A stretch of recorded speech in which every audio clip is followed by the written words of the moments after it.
একজন যুবক প্রথম যিনি বক্তব্য দিচ্ছেন নামও মনে নাই, পরবর্তীতে বক্তব্য দিলেন সোনিয়া, এবং তারপর আরো একজন বক্তব্য দিলেন চম্পা, তারপর আমাদের আরো একজন উদ্যোক্তা আরিফ সাহেব সহ কয়েকজন যুবক আমরা এখানে দেখলাম যে বক্তব্য দিচ্ছেন। কিন্তু প্রথম যিনি বক্তব্য দিচ্ছেন উনি একটু আফসোস করে গেছেন। কি আফসোস করছেন? বড় কষ্টে আসি আমরা বেকার জীবন তারা। যুবকরা বেকার থাকছে কেন? বেকার থাকার জন্য তো অধিদপ্তর সৃষ্টি হয় না। এই জীবনকে অভিশাপ দিচ্ছে, অভিশপ্ত জীবন।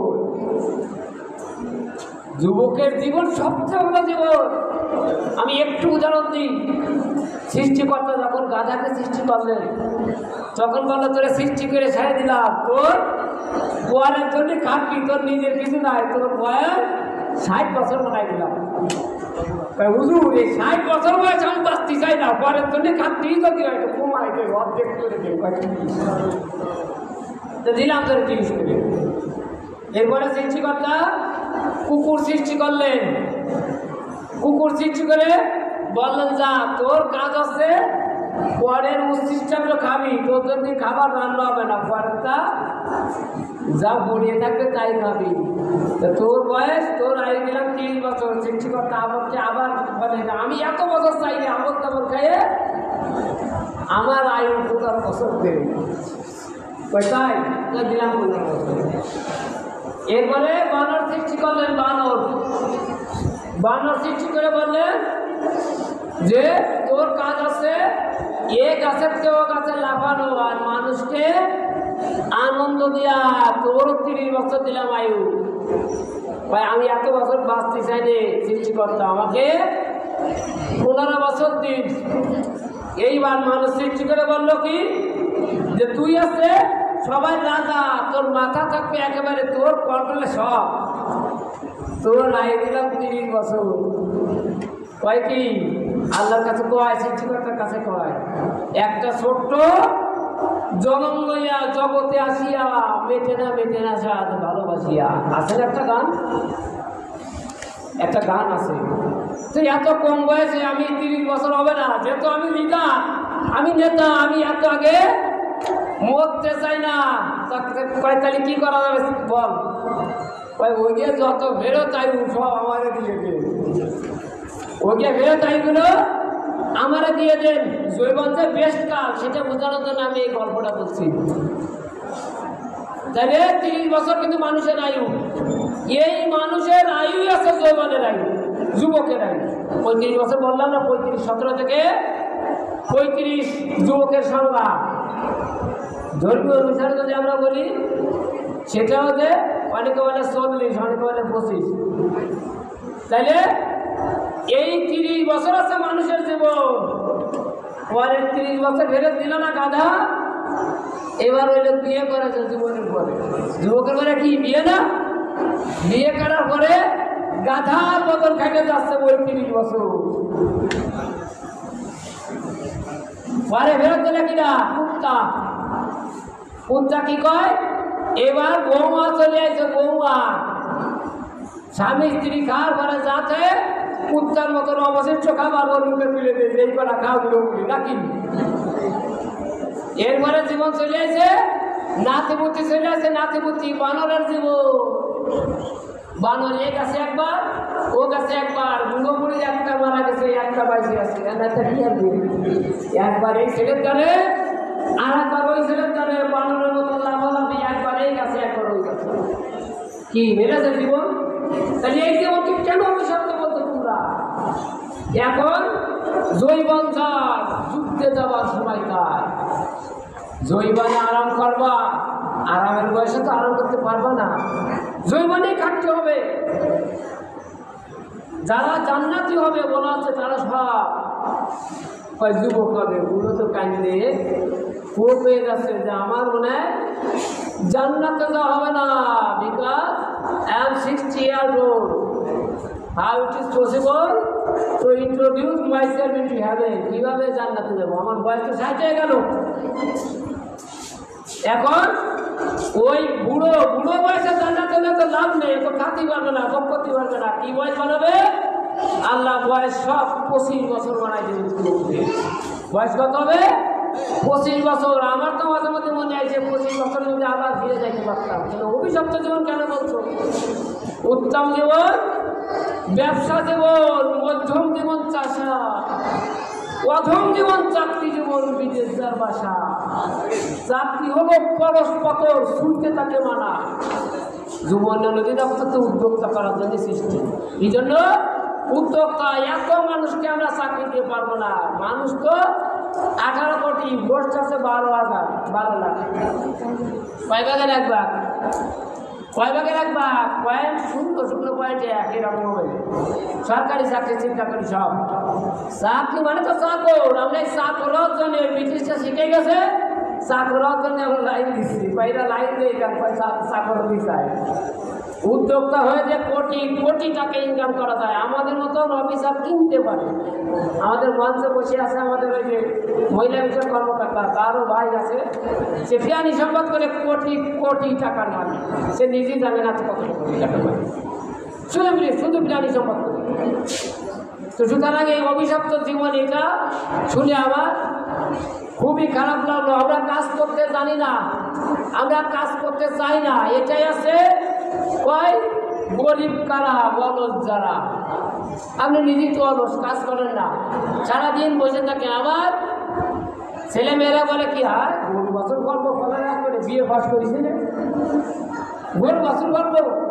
তো গরু বছর বাদ দিতে পড়ালেখা কি করবে? আমাদের এই আইনটা, এই লক্ষ্যটা শেষ করতে হবে। আমাদের পেশা হিসেবে আপনি যদি বলেন যে যুবকরা প্রথম এসডিজির লক্ষ্য, সেটাই কিন্তু দারিদ্র মুক্ত। দারিদ্র মুক্ত কেমনে হবেন? আপনার ভূমিকা নাই। আপনি তো নারী হলেও অর্ধেক, পুরুষ হলেও অর্ধেক সমাজে, তাহলে আপনার ভূমিকা আছে। আপনি এই কাজ করেন, আপনি উদ্যোক্তা হয়ে যান। গরু বছর হাঁস মুরগি কয়েক টাকা কোন টাকা তো নেই, মেগাবাইট কেনার টাকা আছে, কোয়েল কেনার টাকা নেই। আমি তো বিশ্বাস করি না। ছেলেরা সব ডাক্তারের কাছে নিয়ে গেছে, ছেলেদের কয় কি আছে, কয় ঘুমের মধ্যে হাত এরাম টানে, এরাম টানে, এরাম টানে। কয় কি আছে, কয় ফেসবুক করছি ঘুমের মধ্যে এরাম টানছি। এরকম অবস্থা গেছে আমাদের। আমি যদি ওখান থেকে চলে আসি, আমি কবুতর পালি, কোয়েল পালি, এটা তো সিঁড়ি। প্রাণী সম্পদের লক্ষ লক্ষ বেকার কিন্তু এখন আত্মকর্মী হয়ে গেছে। এই জীবন অধিদপ্তর সিট ছিঁড়ে ছিঁড়ে প্রাণী সম্পদ হয়ে গেছে। আমি এই জন্যই বসে আছি যে ওনাদের সাথে আমাদেরও ঋণ আছে, আমাদের সাথে ওনাদের ঋণ। ওনারা যে এতগুলো প্রশিক্ষণ দিল এই দেশের ঐতিহাসিক মুহূর্তে, এতগুলো প্রশিক্ষণ তো অন্য কোনো দপ্তর লোক আমি দেখে রাখিছি, আমি দিতে পারি নাই, যুবক দিছে। তারা কি করছে? বায়ে গাছ দিচ্ছে। কেন বায়ে গাছ করছে? কত এসডিজির একটা লক্ষ্য আছে যে নিরাপদ জ্বালানি। কি জ্বালানি? নিরাপদ জ্বালানি। অদূর ভবিষ্যতে মানুষ গরু পালবে নিরাপদ জ্বালানির জন্য। শুনে রাখেন, গরু গোবর, এটা তো আরো উপহার। কয় গোবর, কেউ যদি কিছু না বোঝে কয় তোর মাথায় গোবর গড়া, কয় গোবর গড়া থাকলে তত উপহার থাকবে। গোবরও নাই আমাদের মাথায়, গোবরও নাই। তো সুতরাং এই এসডিজির লক্ষ্যকে আমাদের এগিয়ে নিয়ে দেখতে হবে। আর যুবক বয়স সবচেয়ে বেশ বয়স। আমার বয়স, আমি ছাত্র, কি নেই খালি আমার, কয় টাকা নেই। আর কি আছে? ইমেজ আছে না? ওরা যদি কক্সবাজারে পাঠাই দেওয়া হয় যে আগের দিন রাত্রি ঘুমই করি নাই, বারবার জামা খালি আয়রন করতেছে আর ই করতেছে, সারা রাত ঘুম করি না, কালকে কক্সবাজার যাবে। তার মানে কোন ইমেজ আছে, সময় আছে, টাকা নাই। চাকরি জীবনে কি টাকা আছে, ইমেল আছে, কিন্তু সময় নাই। আছে একদিন যদি ছুটি থাকি, কাপড় কাচতে দিন শেষ। জোগান নামাজ করে বাজার করে কাপড় কাচতে 800,000 দিয়ে একটা ফোন দিয়ে দিতে শেষ নাকি? সময় নাই। আর অবসরে টাকার গাদা পাইলো, কিন্তু ওর কি নাই, এখন আর ইমেজ নাই। এখন আরো হেলিকপ্টারে উঠে দিলে ওঠে না, না উঠতে চাইবে। সুতরাং মানুষের অভাব কখনো যাবে না। মানুষকে বলা যাবে না যে সে অভাবী না, একমাত্র আল্লাহ স্বয়ং সম্পূর্ণ। আমি যুবকদেরকে আহ্বান জানাবো আজকের অনুষ্ঠানের মাধ্যমে, সবাইকে কিছু না কিছু কাজ করতে। আমি বিশ্বাস করি কোনো যুবক বেকার থাকবে না। এবং ওই যে কথা বললেন, আমার দুঃখ, আপনি কাজ করেন, আপনি ফ্যামিলিতে একটু চিন্তা করেন তো।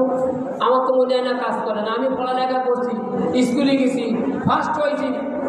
আমার একটা বাগান ছিল, ফলের বাগান ছিল, ফুলের বাগান ছিল, গরু পালেছি। পড়েছিলাম পড়ালেখার পাশাপাশি। আপনি এটা করে দেখেন, আপনার গার্জিয়ান, আপনার বাপ অবশ্যই ভালোবাসবে আপনাকে। আপনার পড়ালেখা ধরেন মাথা ভালো না, আপনি লাইনে থাকেন, দেখবেন পাস করে গেছেন।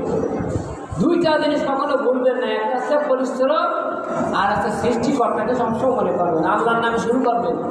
কিন্তু আমাকে আবার বেদাল আছে। কি বেদাল আছে? করিতে পারি না কাজ, সদা ভয় সদা লাজ, পাতে লোকে কিছু বলে করিতে পারি না কাজ। কাজ করবে কেমনে? মাইয়া দেবে না রে, ও গরু বছর পালিশ নিয়ে আসে না, যে একটা ট্রেনে ধরবে না। কিন্তু আপনি যদি গরু বছর পাইলে একতলা বাড়ি বানায় গাড়ি টাড়ি কিনে ফেলান, আপনাকে মেয়ে দেওয়ার জন্য সবাই বলবে, তখন আর ফেসবুকে লিখতে হবে না। ও আকাশের পাখি তুমি শুনে শুনে থাকো, সারাক্ষণ ঘুরে ঘুরে মনের মাঝে থাকো। কে বলেছ তুমি দূরে? তুমি আছো হৃদয় দূরে। ফেসবুকে লিখে প্রেম করা না দরকার হবে না, কারণ মেয়ে না, মেয়ে মাই তোমার খোঁজ করে নাকি? কথা ঠিক না? স্ট্রাগলিং ছেলেকে আমরা খোঁজ করি না। সুতরাং এই যুব যদি বলতে হয়, এই যে দিবসের এটাকে আজকে যে প্রতিবাদের বিষয় দেখে এখন বিশাল প্রতিবাদ বিষয়। আজকে যিনি উপদেষ্টা আছে বিশাল বিষয়। যুবকরা সমস্ত সংগ্রাম করছে, আজকে জুলাই আন্দোলন করছে কারা? ভুলো না। যুবক ভাষা আন্দোলন কারা করছে? যুবক স্বাধীনতা যুদ্ধ কারা করছে? যুবক জান্নাতে যাবে কারা? যুবক ভাঙবে কারা? যুবক জাতি গড়বে কারা? যুবক। সুতরাং যুবর জীবনী বেশ জীবন। আমার যদি 25-30 বছর পর্যন্ত, আমি কিন্তু 26 বছরের চাকরি পাইছি, বিসিএস চাকরি। এটা কিন্তু রিয়া, কিন্তু চেষ্টা করলে হয়। আমি সেটা দেখছি। 26 বছর 6 মাসে বিসিএস দিতে লাগে 3 বছর। 3 বছর বিসিএস দিয়ে 26 বছর বয়সে আমি চাকরি পাইছি। এত প্রতিযোগিতা দুর্নীতির মধ্যেও, কারণ একাগ্রতা থাকতে হবে, অধ্যাবসায় থাকতে হবে, চেষ্টা থাকতে হবে। আবার চেষ্টা নিয়ে আমি চলে যাবো, এটা হয় না। তো যাই হোক, সবাই যুব রাজনীতি দিবস এটাকে ধারণ করবেন এবং পাশাপাশি যুব মুনায় লোন দিয়ে থাকে। আমরা এই সরকারি টাকা নিয়ে ভাবে কি হচ্ছে, আমার টাকা তো সরকার দিয়েই দিচ্ছে, এটা ভাববেন না। সরকারি টাকা কোনোদিন না পায় না। আমাকে 30 বছর আগের টাকাও আমরা লাল করে দিলাম। এখন আমার বছরে খুব করে কারা কারা দিল, এবার দেওয়া উচিত। এতদিন প্রথম তো ওই সরকার ক্ষমতায় ছিল, তো এই সরকারের লোক চলাই দিচ্ছে। এবার তারা ভিজে আসছে, এবার সেইটাকে অনেক সরকারি টাকা কখনো বাদ যাবে না। তাদের বিবর্তনে 150 চলে গেলে আর 50 আছে। তো সুতরাং আপনারা লোন দিবেন, লোন ব্যবহার করবেন। যুবক লোন নিয়ে সঠিক ব্যবহার করলে আশা করি ভাগ্যে উন্নয়ন হবে। তো সকলকে পরিশ্রম করার জন্য এবং আমাদের চাওয়াটার একটু ভেজাল আছে। সবার ঘরে ধান চাই, চাষবাস করতে চাইনি। সবার ঘরে মাছ চাই, নদী বাঁচাতে চাইলে বাঁধ একটা দিয়ে রাখছি। সবার ঘরে দুধ চাই, গরু বছর বলতে চাইলে। সবার ঘরে বউ চাই, কন্যা সন্তান চাইলে। মানে আমাকে চাওয়াটার মধ্যে ভেজাল আছে না?